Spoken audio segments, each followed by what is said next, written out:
श्वेतांबरधरा शुचिः महागौरी शुभं दध्यान् महादेव प्रमोददा।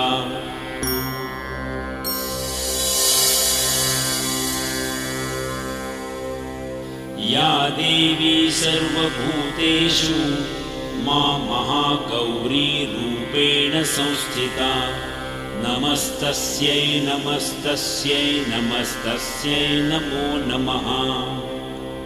या देवी सर्वभूतेषु महागौरी रूपेण संस्थिता नमस्तस्यै नमस्तस्यै नमस्तस्यै नमो नमः।